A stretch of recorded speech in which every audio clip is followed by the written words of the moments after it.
कोल्हापुरातल्या सिद्धार्थनगरमध्ये फलकावरून 2 गटात तुफान दगडफेकीचं रूपांतर जाळपोळीत. पोलिसांनी तात्काळ हस्तक्षेप करत मिटवला वाद.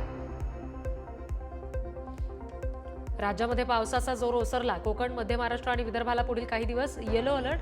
कोकणातील तुरळक भाग वगळता राज्यामध्ये पावसाचा जोर कमी राहणार. मुंबईच्या मुसळधार पावसात तब्बल 6,72,500 प्रवाशांनी मेट्रो 2 आणि मेट्रो 7 या संयुक्त मार्गिकेवरून केला प्रवास. या काळात एकदाही मेट्रोला विलंब झाला नसल्याची माहिती. मुंबई आणि रायगडच्या उरणला जोडणाऱ्या अटल सेतूवर प्रवासी इलेक्ट्रिक वाहनांना टोल माफी. उद्यापासून अंमलबजावणी होणार. नवी मुंबईमधील खारघरकरांचा गणेश विसर्जन यंदा होणार सुरक्षित. शिवसेनेच्या मागणीनंतर पनवेल पालिकेला आली जाग. गणेशोत्सवाआधी रस्ता दुरुस्तीच्या कामाला सुरुवात. जालन्यात विहिरीत पडून बैलाचा दुर्दैवी मृत्यू. पोळ्या दिवशी घडलेल्या घटनेमुळे भोकरदन तालुक्यातील आडगावात शोककळा. सिंधुदुर्गच्या कणकवली पोलीस ठाण्याचे निरीक्षक अतुल जाधव यांचं निलंबन. नितेश राणे यांनी टाकलेल्या धाडीचं मटकाबुकी प्रकरण भोवलं. पालकमंत्र्यांनी संबंधित अधिकाऱ्यावर कारवाईचा दिला होता इशारा. मुख्यमंत्री फडणवीस आणि दोन्ही उपमुख्यमंत्र्यांमध्ये 1.5 तास खलबतं. स्थानिक स्वराज्य संस्था निवडणुकांच्या निमित्तानं प्राथमिक चर्चा पूर्ण. महायुतीतील समन्वय, महामंडळ वाटप या प्रारूपावर चर्चा. मुख्यमंत्री फडणवीस आणि उपमुख्यमंत्री शिंदे आज संभाजीनगर दौऱ्यावर. संभाजीनगरमध्ये जलयोजनेचा शुभारंभ करणार. संभाजीनगरकरांचा पाण्याचा प्रश्न मिटणार. मुंबईतील मतचोरीच्या पत्रकार परिषदेमध्ये काँग्रेस आणि पत्रकारांमध्ये वाद. पत्रकारांच्या प्रश्नावर काँग्रेसचे कार्यकर्ते चिडले.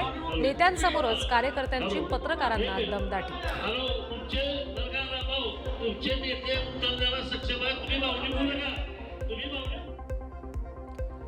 मराठा समाजाच्या उपसमितीच्या अध्यक्षपदी राधाकृष्ण विखे पाटील यांची निवड. उपसमिती मराठा समाजाच्या शैक्षणिक आणि आर्थिक स्थितीचा घेणार आढावा.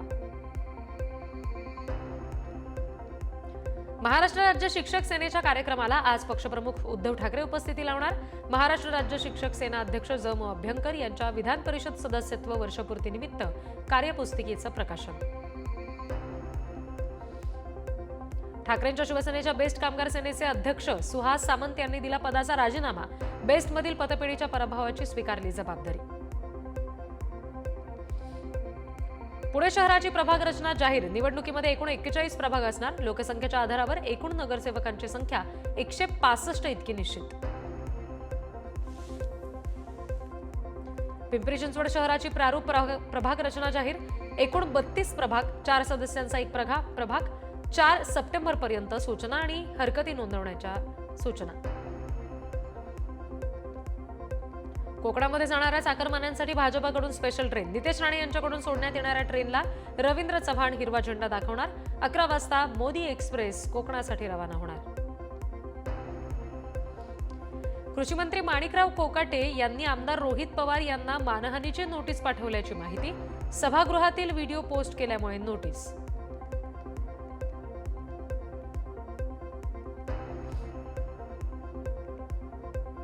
पृथ्वीराज चव्हाण यांच्या कुटुंबियांची मतदार यादीमध्ये 2 ठिकाणी नावं तर काहींची 3 ठिकाणी नावं.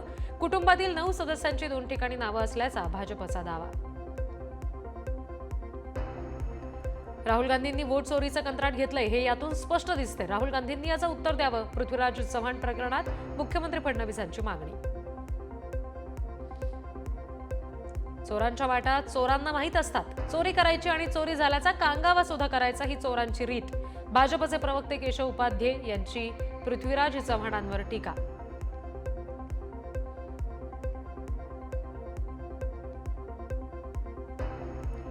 पुणे जिल्हा परिषद आणि पंचायत समितीच्या जागांवर तयारी करा. तयारीमध्ये आपण कुठेही कमी पडता कामा नये.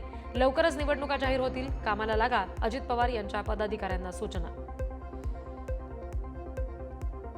भोर तालुक्यातील विविध मागण्यांसाठी अजित पवारांना निवेदन देण्यात आलेलं होतं. मात्र अजित पवारांनी वेळ दिला नाही. दलित युथ पॅन्थर संघटनेच्या विनोद गायकवाड यांचा आरोप. मुंबईतील खड्ड्यांबाबत मुख्यमंत्री देवेंद्र फडणवीसांचा पालिका आयुक्तांना फोन. वाकोला पुलावरच्या खड्ड्यांसंदर्भात विशेष विचारणा. पुलावरील खड्डे बुजवण्याचे दिले आदेश. ओबीसी नेते लक्ष्मण हाके यांच्या माळी समाजाच्या वादग्रस्त वक्तव्याचे सोलापुरात तीव्र पडसाद. हाकेंविरुद्ध मनोज जरांगे पाटील समर्थक आक्रमक.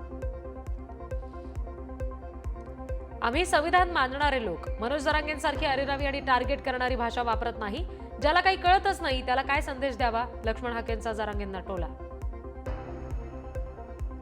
मुंबईच्या आझाद मैदानावर 29 ऑगस्ट पासून मनोज जरांगे पाटलांचं बेमुदत उपोषण.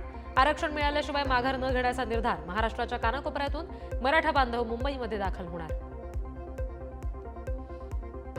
मुंबईमध्ये मराठी विरुद्ध हिंदी भाषा वाद सुरूच. बोरिवली रेल्वे स्थानकात परप्रांतीयाकडून मराठीचा अपमान. दुकानदाराला मनसेच्या स्टाईलनं दिलं उत्तर. दुकानदारानं कान धरून मागितली माफी. मुंबईतील ताडदेव परिसरातील वेलिंग्टन बिल्डिंग वाद. इमारतीतून रहिवाशांना बेघर होऊ दिलं जाणार नाही. गणपती विसर्जनाआधी इमारतीला प्रमाणपत्र देण्याचं माजी खासदार गोपाल शेट्टी यांचं आश्वासन. ठाणे पालिका मुख्यालयासमोर कंत्राटी कामगारांचं ठिय्या आंदोलन. ठाणे महापालिका कर्मचारी भरती प्रक्रियेमध्ये आधी पालिकेच्या कंत्राटी कर्मचाऱ्यांना प्राधान्य देण्यात यावं अशी मागणी. गणेशोत्सवानिमित्त भजनी मंडळांना मिळणार भांडवली अनुदान. राज्यातील 1800 भजनी मंडळांना भजन साहित्य खरेदीसाठी मिळणार अनुदान. मंत्री आशिष शेलारांची घोषणा. नागपूरमध्ये पिवळ्या आणि काळ्या मारबत उत्सवाची तयारी. यंदा पिवळी मारबतचं हे 145वं तर काळी मारबतचं 141वं वर्ष.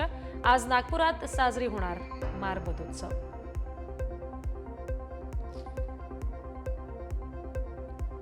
नागपुरात मारबत उत्सवाच्या पार्श्वभूमीवर 4000 पोलीस तैनात. मिरवणूक जाणाऱ्या रस्त्यावर 3000 पोलीस तर ड्रोन आणि सीसीटीव्ही वरून सुद्धा लक्ष असणार. संभाजीनगरच्या हातनूर गावामध्ये पोळ्याच्या मिरवणुकीमध्ये बैलजोडी उधळली. घटनेत 15 जण जखमी. बैल उधळून लोकांच्या घोळक्यात गेल्यानं घडली घटना. पुण्याच्या बैलगाडा स्पर्धेमध्ये धावत्या घोड्यावरून एक व्यक्ती पडला. मागून आलेल्या बैलजोडांनी मारली अंगावरून उडी. मुक्या प्राण्यांच्या समय सूचकतेमुळे वाचले व्यक्तीचे प्राण. जालन्यामध्ये बैलांच्या पाठीवर कर्जमाफीची घोषवाक्य. बैलपोळ्याच्या निमित्तानं सरकारला करून दिली कर्जमाफीची आठवण. 7/12 कोरा करा अशी शेतकऱ्यांची अनोख्या पद्धतीनं मागणी. बैलपोळ्याच्या निमित्तानं शेतकऱ्यांनी बैलजोडीवर मुख्यमंत्री साहेब शेतकऱ्यांचा 7/12 कोरा करा अशा आशयाचा दिला संदेश. राज्यभरात बैलपोळा सण उत्साहात साजरा. नाशिकच्या चांदवडमध्ये कर्जमाफीसाठी शेतकरी आक्रमक. बैलांच्या पाठीवर 7/12 कोरा करा असं लिहून केलं आगळं वेगळं आंदोलन. बीडच्या आष्टी तालुक्यात कांद्याला भाव द्या असं म्हणत पोळ्याच्या दिवशी शेतकऱ्यांचा सरकारच्या नावानं शिमगा. शेतकऱ्यांच्या प्रश्नावर सरकार दुर्लक्ष करत असल्याचाही आरोप. मुंबईत मध्य रेल्वेवर रविवारी अभियांत्रिकी देखभालीसाठी मेगा ब्लॉक. माटुंगा मुलुंड दरम्यान धीम्या मार्गावरील लोकसेवा 11 ते दुपारी 4 पर्यंत बंद राहणार. पश्चिम रेल्वेवर आज आणि उद्या मध्यरात्री ब्लॉक. बुलढाणा जिल्ह्यातील उतावळी प्रकल्प ओव्हरफ्लो. विहंगम दृश्य बघायला नागरिकांची गर्दी. क्वीन्स नेकलेस म्हणून ओळखला जातो उतावळी प्रकल्प. कोल्हापुरात पावसाचा जोर कमी झाल्यानं पंचगंगेची पाणी पातळी 1 फुटानं कमी. सध्याची पाणी पातळी 42.7 फुटावर. धरणातून होणारा विसर्ग सुद्धा सध्याच्या क्षणाला कमी. कृष्णा नदीची पाणी पातळी 39 फुटांपर्यंत उतरली. नागरी भाग अजूनही पाण्याच्या विळखात. आजपासून महापालिकेकडून स्वच्छतेचं नियोजन. चिपळूणच्या कळंबस्ते इथं सापडली 12 फूट लांबीची मगर. पुराचं पाणी ओसरल्यानंतर सापडली मगर. वनविभागानं माहिती मिळताच पिंजरा लावून पकडली मगर. नांदेडमधील पूरग्रस्त हसनाळ गावाला अंबादास दानवेंची भेट. नुकसानग्रस्त नागरिकांशी साधला संवाद. पंचनामे करून तातडीनं मदत द्या अशी केली मागणी. नुकसान शब्दात व्यक्त करणं अवघड. नांदेडमध्ये प्रशासनाचं दुर्लक्ष. निर्णय घेणारे अधिकारी अजून इथपर्यंत पोहोचलेच नाहीत. अंबादास दानवेंची टीका.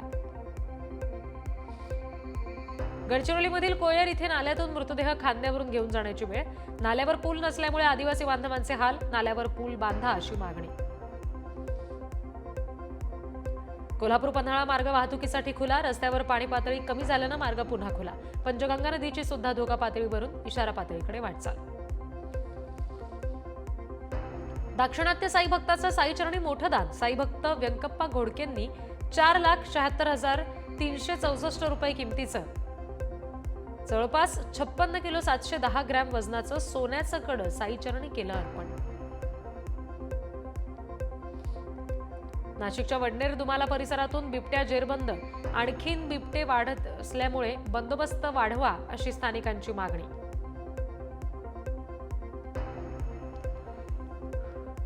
वादळी वाऱ्यासह झालेल्या पावसानं साताऱ्याच्या जावळी तालुक्यात ठिकठिकाणी नुकसान. मुनावळे बस थांब्याचा पत्रा उडाला, भिंती सुद्धा पडल्या. प्रवाशांना बससाठी पावसात थांबण्याची वेळ. बीडच्या वडवणीमध्ये सरकारी वकील विनायक चंदेल यांच्या आत्महत्ये प्रकरणात गुन्हा दाखल. न्यायाधीशाकडून होणाऱ्या त्रासाला कंटाळून केली होती आत्महत्या. मुलाच्या तक्रारीवरून गुन्हा दाखल.